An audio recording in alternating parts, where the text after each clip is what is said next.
আমার মাকে হত্যা করেছে শেখ হাসিনা, বিচার চাই। আমার মাকে হত্যা করেছে। আপনার তো এমনি শোক, এই দলের জন্য আপনি কি শেষ হয়ে যাবে? আমার 7 তারিখে আমার হাজবেন্ড গেছে, আজকে আমার মা গেল।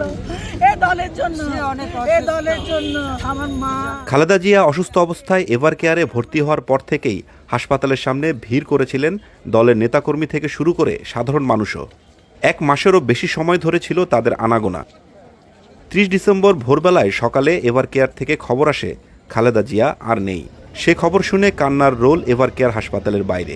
বাংলাদেশের আপসী নেত্রী, তিনবারের প্রধানমন্ত্রী দেশনেত্রী বেগম খালেদা জিয়া, আমার ভাই সকলেই জানেন, মিডিয়ার লোকে, সে একজন ভদ্র মহিলা।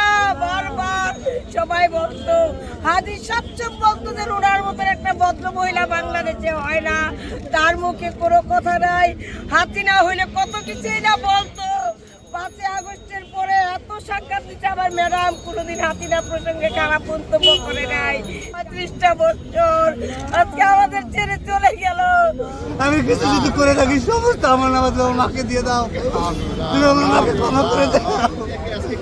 বাংলাদেশের সাবেক প্রধানমন্ত্রী ও বিএনপি চেয়ারপারসন খালেদা জিয়া মঙ্গলবার ভোর 6টায় রাজধানীর এভার কেয়ার হাসপাতালে চিকিৎসাধীন অবস্থায় শেষ নিঃশ্বাস ত্যাগ করেন। তার মৃত্যুতে শোক নেমে এসেছে দেশ জুড়ে। সে শোক আছড়ে পড়েছে এভার কেয়ারের সামনে অপেক্ষমান মানুষের চোখে মুখে।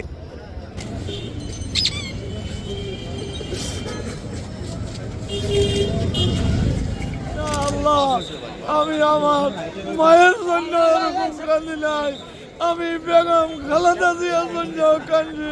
পায়ের তলে জমিন নাই, আমাদের মাটি ফাঁক হয়ে গেল, আমরা মাটির তলে ঢুকে যাইতাম। আল্লাহ, তুমি কেন আমাদেরকে আগে ঢুকাইলা না?